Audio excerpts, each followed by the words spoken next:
जय हिंद दोस्तों, स्वागत है आपका अपने यूट्यूब चैनल पर। SSCGD 2026 Sunday special GK GS के टॉप 100 क्वेश्चन है। आज हम 100 क्वेश्चन करने वाले हैं। बहुत इंपॉर्टेंट क्वेश्चन है, जो इम्पोर्टेंट क्वेश्चन है 100 क्वेश्चन करने वाले हैं। आपको एक बात बता देते हैं, डेली सुबह 8 AM पर ये क्लास होती है। थ्योरेटिकल एक टॉपिक की थ्योरी की क्लास होती है और संडे में डेली 100 MCQ कराए जाते हैं। तो आप हमारे चैनल को सब्सक्राइब करके जुड़ सकते हैं, हमसे तैयारी को अपनी को बेहतर बना सकते हैं। तो चलिए क्वेश्चन पर देरी करते हुए क्वेश्चन देखते हैं। किस प्रसिद्ध व्यक्तित्व की जन्मतिथि को सद्भाव दिवस के रूप में मनाया जाता है? इंदिरा गांधी की को नहीं मनाया जाता, अटल बिहारी नहीं, अन्ना हजारे नहीं, राजीव गांधी इसका सही आंसर है। राजीव गांधी की जन्म तिथि को सद्भावना दिवस के रूप में मनाया जाता है। तो ऑप्शन नंबर 20 का राइट आंसर हो जाता है। तो चलिए आगे बढ़ते हैं, आगे क्वेश्चन देखते हैं। किस वर्ष के बिड़ला फाउंडेशन द्वारा व्यास सम्मान स्थापित किया गया था? इन विच ईयर वाज द व्यास सम्मान इंस्टीट्यूटेड द के बिड़ला फाउंडेशन? के बिड़ला फाउंडेशन के द्वारा यह 1991 में स्थापित किया गया था।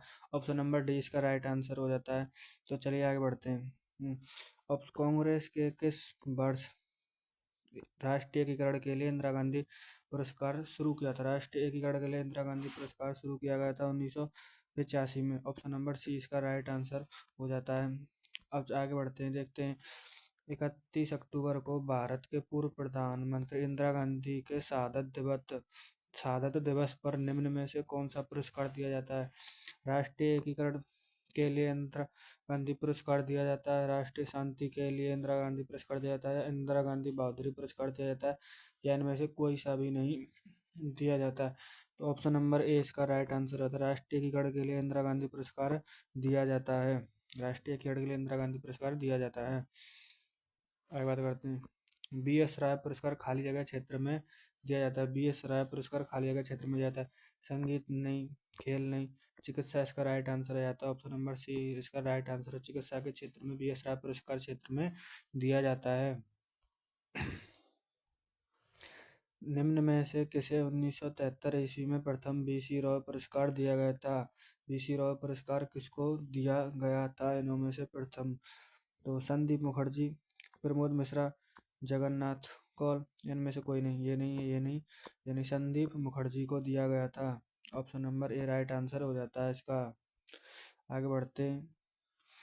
महिला एवं बाल विकास मंत्रालय द्वारा व्यक्तिगत महिला या संस्था को निम्नलिखित में से कौन सा पुरस्कार दिया जाता है? जो महिला सशक्तिकरण के लिए काम करती हैं उनको कौन सा पुरस्कार दिया जाता है? तो उनको ज़्यादा नारी शक्ति पुरस्कार, नारी शक्ति अवार्ड दिया जाता है। तो option number C right answer हो जाता है इस क्वेश्चन का। आगे बढ़ते हैं।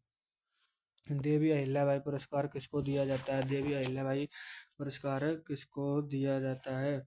केवल महिलाओं को पारंपरिक कलाओं में उत्कृष्टता के लिए दिया जाता है।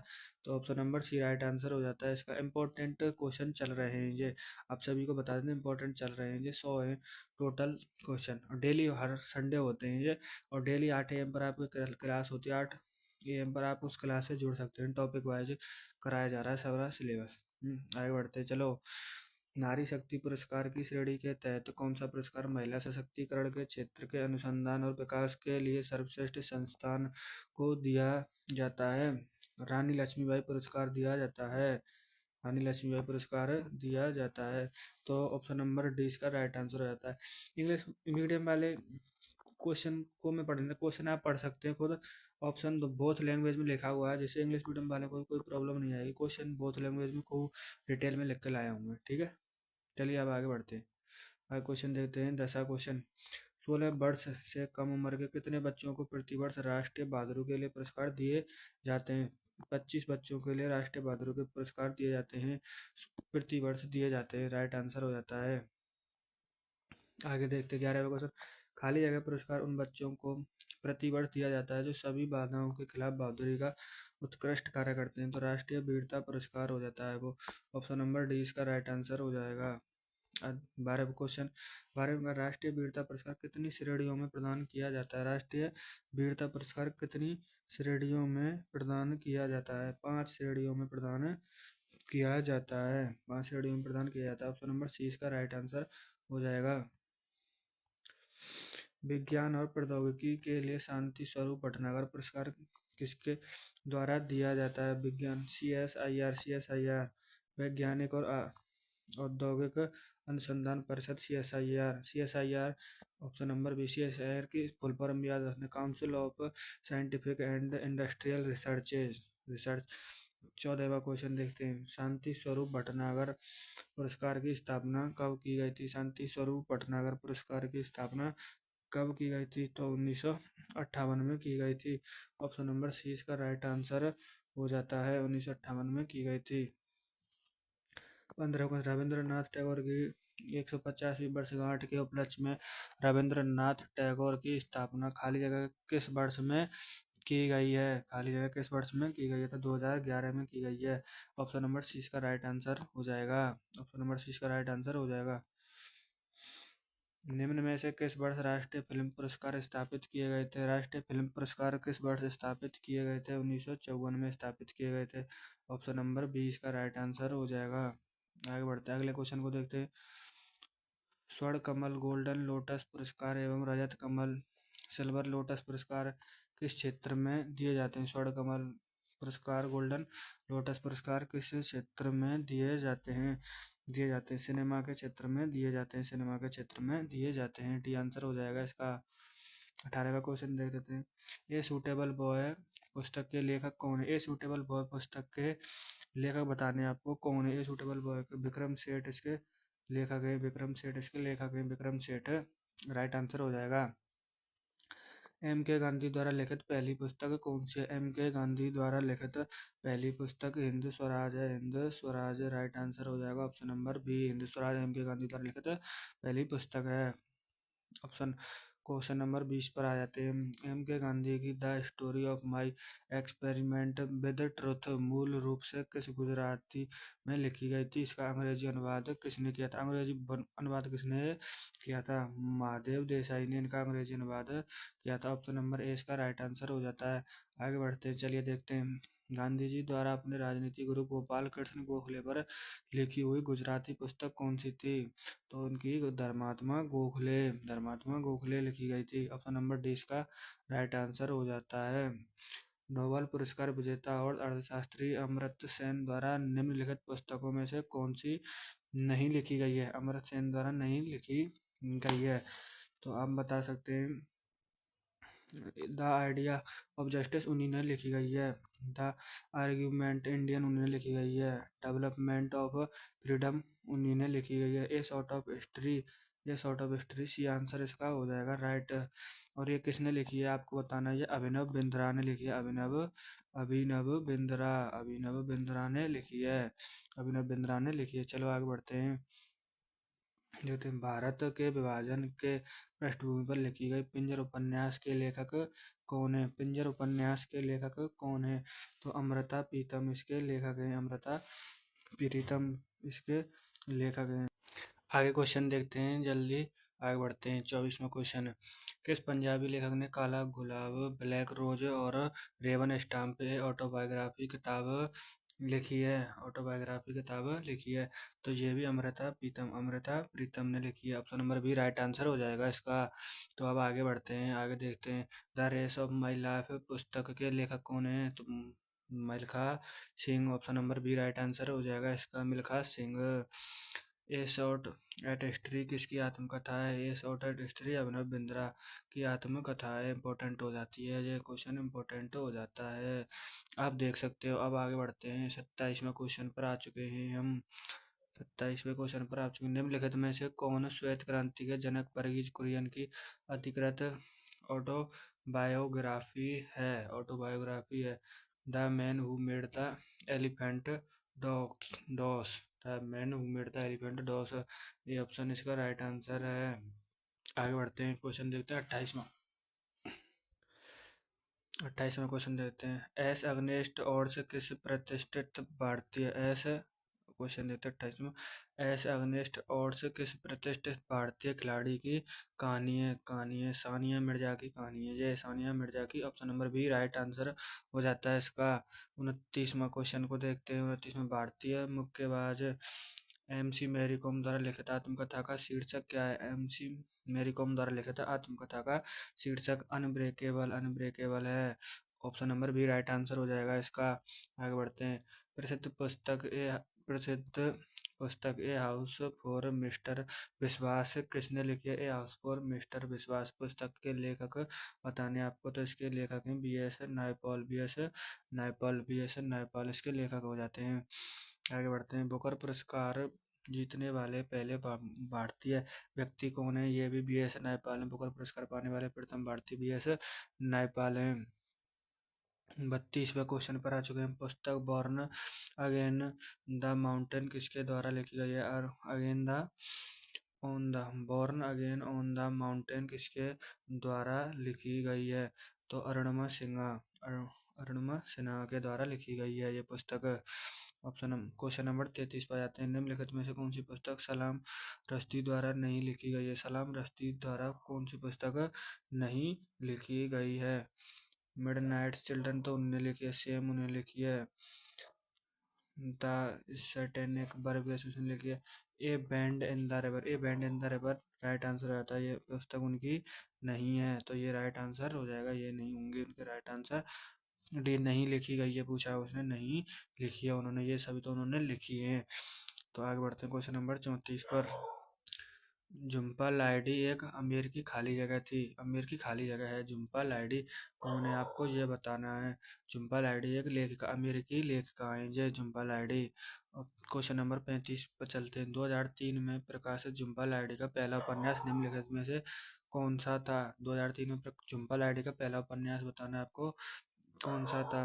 द नेमसेक था। द नेमसेक इनका पहला उपन्यास था। 36वीं पर आ चुके हैं। खाली जगह एक सेवानिवृत्त भारतीय राजनीतिज्ञ एवं लेखक हैं जिनके द्वारा लिखी गई प्रसिद्ध पुस्तक Q&A पर स्लमडॉग मिलियनेयर फिल्म बनाई गई थी। विकास स्वरूप इसका राइट आंसर हो जाता है। विकास स्वरूप एक सेवानिवृत्त है। Question number 37। निम्नलिखित में से कौन सी पुस्तक मुंशी प्रेमचंद द्वारा नहीं लिखी गई है? आपको यह ध्यान रखना, नहीं लिखी गई है, यह पूछा हुआ है, नहीं लिखी गई है। तो गबन तो उन्होंने लिखी है, गोदान उन्होंने लिखी, मानसरोवर गाइड उनके द्वारा नहीं लिखी गई है, तो गाइड इसका राइट आंसर हो जाएगा। गाइड इसका राइट आंसर हो जाएगा। अच्छा, आगे देखते हैं। नेक्स्ट क्वेश्चन देखते हैं। सिंधु नदी की कुल लंबाई, सिंधु नदी की कुल लंबाई कितनी है? तो 3180 किलोमीटर सिंधु नदी की कुल लंबाई है। तो ऑप्शन नंबर 20 का राइट आंसर हो जाएगा। भारत में सिंधु नदी की कुल लंबाई, भारत में सिंधु नदी की कुल लंबाई कितनी है? क्वेश्चन नंबर 39 पे देखते हैं। तो 1114 किलोमीटर है भारत में। तो मैंने सीधे सीधे सभी क्वेश्चन बना दिए, क्वेश्चन फॉर्मेट बना दिए, डिटेल अच्छी प्रकार से बनाए गए। क्वेश्चन बहुत इंपॉर्टेंट है। आप जरूर देखें, वीडियो को 2 बार देखें, एक बार तो सही से देख लें और दूसरी बार इसको 2x से जरूर देख लें, आपको याद हो जाएंगे। इंपॉर्टेंट है, हर संडे आया करेगी ये क्लास, आप जुड़ सकते हैं हमारे साथ। चलिए आगे बढ़ते हैं देर करते हुए बिना। सिंधु नदी कहाँ से निकलती है? क्वेश्चन नंबर, तिब्बत के मानसरोवर के निकट सिनका बाव नामक जलधार से। पहला ही ऑप्शन राइट आंसर हो जाता है इसका। तिब्बत से निकलती है मानसरोवर से।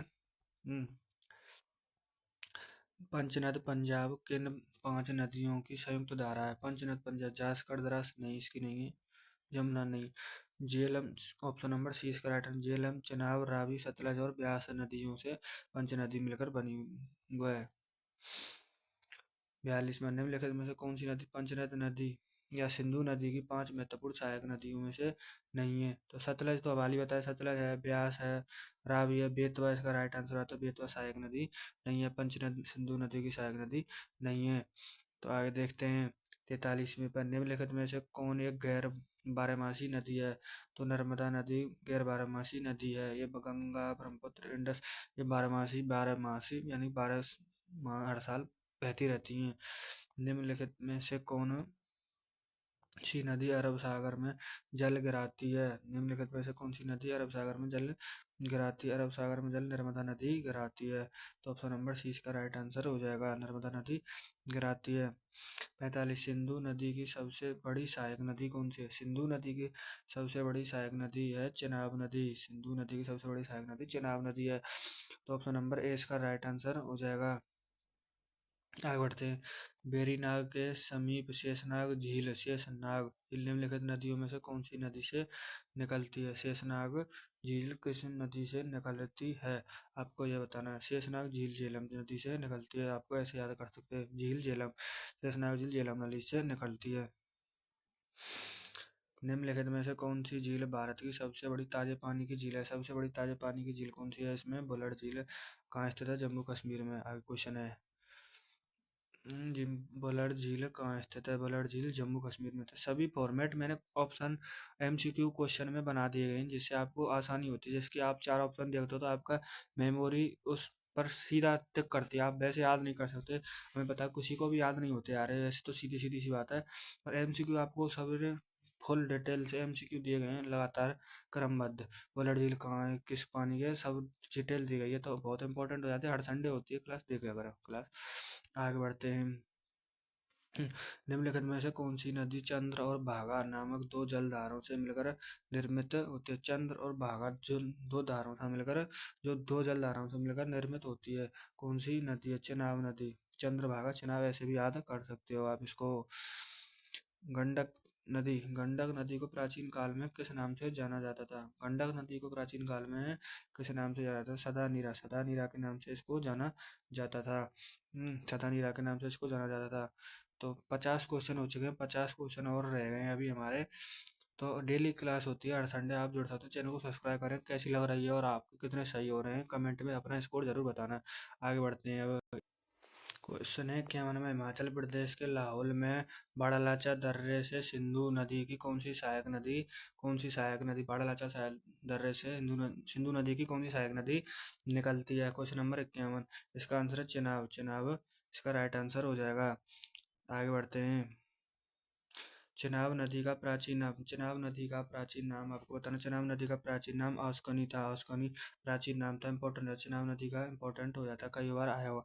सीधे सीधे क्वेश्चन है, ये प्रीवियस ईयर क्वेश्चन चल रहे हैं, इंपॉर्टेंट पीवाईक्यू है एक प्रकार से, आप ये सोच सकते हो पीवाईक्यू, मोस्ट इंपॉर्टेंट पीवाईक्यू जो आए हुए हैं और ये आ सकते हैं, एडिक्यूटिव बेस चल रहे हैं ये हैं। आप देख सकते हो इसको।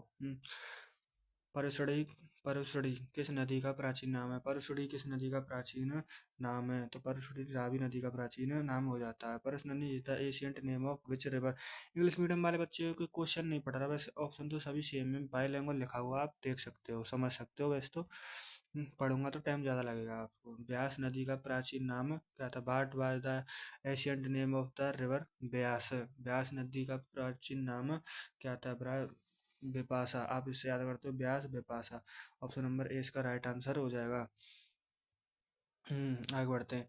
ब्यास नदी कहाँ से निकलती है? ब्यास नदी कहाँ से निकलती है? आपको ये बताना है, ब्यास नदी कहाँ से निकलती है। आपको मैं 5 सेकंड से कम समय देता हूँ, आप खुद सोच सको कि हाँ इसका आंसर ये है। आप सोचना और उसको एक प्रकार से एमसीक्यू बेस में चलना है इसको है। रोहतांग दर्रे के निकट से ब्यास नदी निकलती है।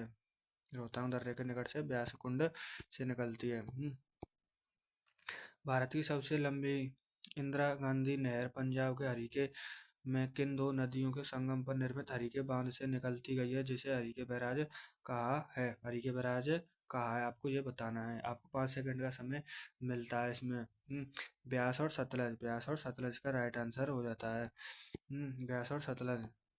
निम्नलिखित में से कौन सी नदी तिब्बत में मानसरोवर झील के निकट राकस्थाल झील से निकलती है? राकस्थाल झील से निकलने वाली नदी कौन सी है? राकस्थाल निकट से सतलज। अब ऐसे राकस्थाल और सतलज एक जैसे नाम आ जाते हैं, राकस्थाल और सतलज, ऐसे भी याद कर सकते हो। भारत और पाकिस्तान के खाली जगह, भारत और पाकिस्तान में करना है इसको, में खाली जगह पर सिंधु जल समझौता हस्ताक्षर किए गए थे। भारत और पाकिस्तान के भी सिंधु जल समझौते पर कब हस्ताक्षर किए गए थे? तो 1960 में किए गए थे। इंपॉर्टेंट है ये, बहुत इंपॉर्टेंट, क्योंकि चर्चा में चल रहा है, आपको खुद पता होगी इस चीज़ की। तो सिंधु नदी के बारे में तो 1960 में जल हस्ताक्षर किए गए थे, देख सकते हो आप में। कराची में जवाहरलाल नेहरू और अयूब खान के मध्य हस्ताक्षरित सिंधु जल समझौते के अनुसार भारत सिंधु झेलम और चेनाब के कितने प्रतिशत जल का उपयोग, भारत कितने प्रतिशत जल का उपयोग कर सकता है? तो आंसर है 20% जल का उपयोग कर सकता है भारत इनके सिंधु झेलम और चेनाब नदियों के जल का। आगे बढ़ते हैं। निम्नलिखित नदियों में से कौन सी नदी उत्तराखंड के उत्तरकाशी जिला के गौमुख निकट गंगोत्री हिमानी से निकलती है? गंगोत्री उत्तराखंड से निकलती कौन सी नदी है? गंगा नदी निकलती है। गंगा नदी इंपॉर्टेंट हो जाता है अपने आप में। और गंगा नदी की कुल लंबाई कितनी? गंगा नदी की कुल लंबाई 25-25 करके आप याद रखें, 25-25 किलोमीटर इसकी कुल लंबाई हो जाती है। उत्तर प्रदेश में गंगा नदी की कितनी लंबाई है? गंगा नदी उत्तर यूपी में सबसे ज़्यादा बहती है। गंगा नदी सबसे लंबी पूछी जाए तो उत्तर प्रदेश में बहती है, तो 1450 किलोमीटर इसकी कुल लंबाई है उत्तर प्रदेश में। आगे बात करते हैं, क्वेश्चन नंबर 63 पर आ चुके हैं हम। क्वेश्चन निम्नलिखित में से किस राज्य में गंगा नहीं बहती है? गंगा नहीं बहती है। बिहार में गंगा बहती है, उत्तर प्रदेश पश्चिम बंगाल में बहती है, पर इसमें पंजाब में गंगा नदी नहीं बहती है। तो पंजाब राइट आंसर हो जाएगा इस क्वेश्चन का। देवप्रयाग से पूर्व गंगा की मुख्य धारा किस नाम से जानी जाती है? देवप्रयाग से पूर्व गंगा नदी किस नाम से जानी जाती है? तो ये भागीरथी नाम से जानी जाती है, भागीरथी के नाम से जानी जाती है। देवप्रयाग निम्नलिखित में से किन दो नदियों के संगम पर स्थित है? देवप्रयाग किन दो नदियों के संगम पर स्थित है? ये तो भागीरथी और अलकनंदा नदियों के संगम पर स्थित है। भागीरथी और अलकनंदा नदियों के संगम पर स्थित है।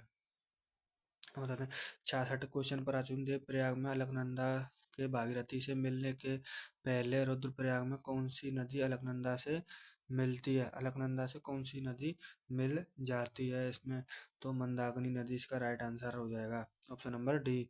आगे बात करते हैं 67 क्वेश्चन पर। अंतरिक्ष में जाने वाले पहले भारतीय हुआ था first Indian to go into space? तो राकेश शर्मा इसका राइट आंसर। अंतरिक्ष में जाने वाले पहले भारतीय राकेश शर्मा थे। ऐसे याद कर ले सकते हो आप इनको। निम्नलिखित में से कौन 1855 में भारतीय चिकित्सा सेवा आईएमएस की परीक्षा उत्तीर्ण करने वाले पहले भारतीय बने थे? आईएमएस है ये, एएस को हटा देना। IMS Indian medical services, IMS बने थे। कौन बने थे आपको बताना है इसका आंसर। तो इसका आंसर है सूर्य कुमार चक्रवर्ती। सूर्य कुमार चक्रवर्ती प्रथम भारतीय चिकित्सा सेवा आईएमएस की परीक्षाकार भारतीय बने थे, प्रथम भारतीय बने थे उत्तीर्ण करने वाले। भौतिकी में नोबेल पुरस्कार पाने वाले पहले भारतीय कौन थे? Who was the first Indian to receive the Nobel prize in physics? तो ये बहुत इंपॉर्टेंट क्वेश्चन है भाई साहब, बहुत रिपीटेड क्वेश्चन है, ये कई बार आया हुआ क्वेश्चन है। तो सीवी रमन इसका राइट आंसर हो जाएगा, ऑप्शन नंबर सी। और इन्होंने खोज की थी ना प्रकाश प्रभाव की। तो मतलब 28 फरवरी को उसकी याद में इन्होंने रमन प्रभाव की खोज की थी। रमन प्रभाव की, तो 28 फरवरी को रमन प्रभाव की खोज की थी इन्होंने 28 फरवरी को। तो इसलिए विज्ञान दिवस मनाया जाता है 28 फरवरी को, रमन प्रभाव की खोज के कारण बस इनकी। तो आगे बताए नोबेल पुरस्कार पाने वाले पहले भारतीय कौन थे? नोबेल पुरस्कार पाने वाले पहले भारतीय कौन थे? तो रविंद्रनाथ टैगोर पहले भारतीय थे नोबेल पुरस्कार पाने वाले पहले भारतीय थे। व्योमेश चंद्र बनर्जी कौन थे? भारत के उपराष्ट्रपति तो नहीं थे भाई, ये भारत के प्रथम नोबेल विजेता भी नहीं, शिक्षा मंत्री नहीं, भारतीय राष्ट्रीय कांग्रेस के प्रथम अध्यक्ष थे व्योमेश चंद्र बनर्जी। राष्ट्रीय कांग्रेस के अध्यक्ष थे प्रथम। निम्नलिखित में से कौन भारत के प्रथम उपराष्ट्रपति थे? भारत के प्रथम उपराष्ट्रपति कौन थे? डॉक्टर सर्वपल्ली राधाकृष्णन भारत के प्रथम उपराष्ट्रपति थे, option number D right answer हो जाएगा इस क्वेश्चन का। राज्यसभा के प्रथम सभापति कौन थे? राज्यसभा के प्रथम सभापति कौन थे? ये भी डॉक्टर सर्वपल्ली राधाकृष्णन थे राज्यसभा के प्रथम सभापति। सभापति को ही राष्ट्रपति उपराष्ट्रपति कहा था। भारत के प्रथम गृह मंत्री कौन थे? हुआ is the first home minister of India? Bharat के प्रथम गृह मंत्री बताने हैं आपको। प्रथम गृह मंत्री थे सरदार वल्लभ भाई पटेल। सरदार वल्लभ भाई पटेल भारत के प्रथम गृह मंत्री थे, option number A right answer हो जाएगा इसका। तो आगे बढ़ते हैं 75 क्वेश्चन पर आ चुके हैं। भारत के पहले मुख्य चुनाव आयुक्त कौन थे? मुख्य चुनाव आयुक्त कौन थे आपको ये बताना है। तो सुकुमार सेन मुख्य चुनाव आयुक्त थे प्रथम, भारत के पहले मुख्य चुनाव आयुक्त थे। भारत के पहले मुख्य न्यायाधीश कौन थे? भारत के पहले मुख्य न्यायाधीश कौन थे? भारत के पहले मुख्य न्यायाधीश थे एच जे कनिया प्रथम मुख्य न्यायाधीश थे भारत के। लोकसभा के पहले अध्यक्ष कौन थे? लोकसभा के पहले अध्यक्ष कौन थे? जीवी मावलंकर पहले अध्यक्ष थे लोकसभा के। लोकसभा के पहले अध्यक्ष थे। निम्नलिखित में से कौन भारत का पहला लोकपाल बना? भारत के पहला लोकपाल कौन था, आपको ये बताना। भारत का पहला लोकपाल था Pinaki Chandra Ghosh. Pinaki Chandra Ghosh option number A इसका राइट आंसर हो जाएगा। पिनाकी चंद्र घोष भारत के पहला लोकपाल थे। परमवीर चक्र के प्रथम प्राप्तकर्ता, परमवीर चक्र के प्रथम प्राप्तकर्ता बताने आपको। परमवीर चक्र पहले किसको मिला था? सोमनाथ शर्मा को सबसे पहले परमवीर चक्र दिया गया था। सोमनाथ शर्मा, सोमनाथ शर्मा। सैम सैम मानेकशॉ थे। सैम मानेकशॉ कौन थे, आपको बताना है। सैम मानेकशॉ भारत के प्रथम फील्ड मार्शल, भारत के प्रथम field marshal. Right answer option number D हो जाएगा इसका। क्वेश्चन नंबर 81 में आते हैं भारत के पहले अब रक्षा मंत्री बताने आपको। भारत के पहले रक्षा मंत्री कौन थे? भारत के पहले रक्षा मंत्री बलदेव सिंह थे। भारत के पहले रक्षा मंत्री बलदेव सिंह थे। 81 क्वेश्चन हो चुके हैं हमारे। अब 82 क्वेश्चन पर आ जाते हैं। निम्नलिखित में से कौन भारतीय सेना के प्रथम भारतीय कमांडर इन चीफ थे? भारतीय सेना के कमांडर इन चीफ प्रथम कौन थे भाई साहब, ये बताना आपको। तो प्रथम थे जनरल के एम करियप्पा। जनरल के एम करियप्पा था। ऑप्शन नंबर डी इसका राइट आंसर हो जाता है, जनरल के एम करियप्पा। तो भारतीय राष्ट्रीय कांग्रेस के पहले मुस्लिम अध्यक्ष बताने आपको। मुस्लिम अध्यक्ष कौन थे? मुस्लिम अध्यक्ष थे आपके बदरुद्दीन तैयब जी। बदरुद्दीन तैयब जी मुस्लिम अध्यक्ष थे, पहले पहले मुस्लिम अध्यक्ष थे। निम्नलिखित में से कौन सा सही नहीं है, आपको सही बताना। वन्य जीव संरक्षण 1972 में था, ये तो सही है। प्रोजेक्ट टाइगर की शुरुआत 1 अप्रैल 1973 को हुई थी, सही है। टाइगर रेंज देशों की संख्या 11 है, क्या आप बता सकते हो 11 है क्या कुछ और है? वैश्विक बाघ दिवस 29 जुलाई को मनाया जाता है। टाइगर रेंज देशों की संख्या 12 नहीं है, 11 नहीं है, तो ये सी आंसर हो जाएगा। 12 नहीं है तो फिर अब संख्या इसकी कितनी? देशों की संख्या 13 है इसकी। 13 13 और इसमें 11 दे रखा है, तो इसका आंसर ऑप्शन नंबर सी हो जाएगा। आगे बढ़ते हैं, देखते हैं। बाघ जनगणना के बारे में कौन सा कथन सही नहीं है? आपको सही नहीं है कथन बताना है। आप इसको जरूर क्वेश्चन को सही से पढ़े करें। सही नहीं है। पहली बाघ जनगणना 2006 में होती है, तो सही है। बाघ जनगणना प्रत्येक 4 साल में होती है, ये भी सही है। 2022 में बाघों की संख्या 3682 थी, ये भी सही है। 2018 में बाघों की संख्या कितनी थी? 2867 थी, क्या आप बता सकते हो? 2867 नहीं थी, 2867 नहीं थी, यही गलत है। तो कितनी थी आप बता सकते हो? तो 2967 थी 2018 में बाघों की संख्या। तो ऑप्शन नंबर डी इसका राइट आंसर हो जाएगा। ऑप्शन नंबर डी इसका राइट आंसर हो जाएगा। बाघों की संख्या 2868 थी और इसमें नहीं पूछा है, तो नहीं, ये गलत है। तो आगे बढ़ते हैं। 86 क्वेश्चन पर आ चुके हैं। भारतीय ओलंपिक संघ किससे संबंधित है? भारतीय ओलंपिक संघ किससे संबंधित है?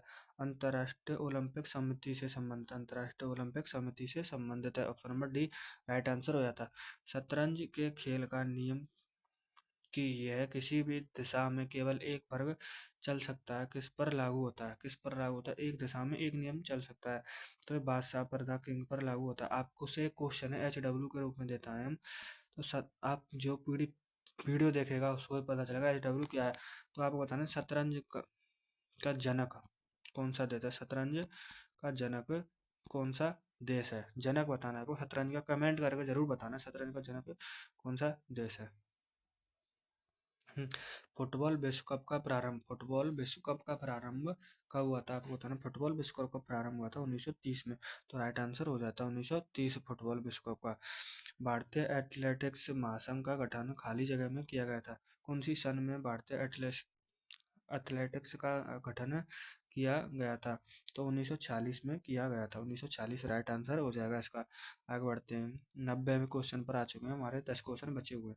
फुटबॉल के गोल पोस्टों के बीच की दूरी कितनी होती है? फुटबॉल के गोल पोस्टों के मध्य की दूरी कितनी होती है?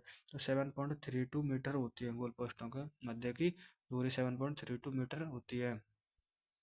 आगे बढ़ते हैं। बैडमिंटन नेट की ऊंचाई, बैडमिंटन नेट की ऊंचाई कितनी होती है? आपको ये बताना। बैडमिंटन नेट की ऊंचाई कितनी होती है?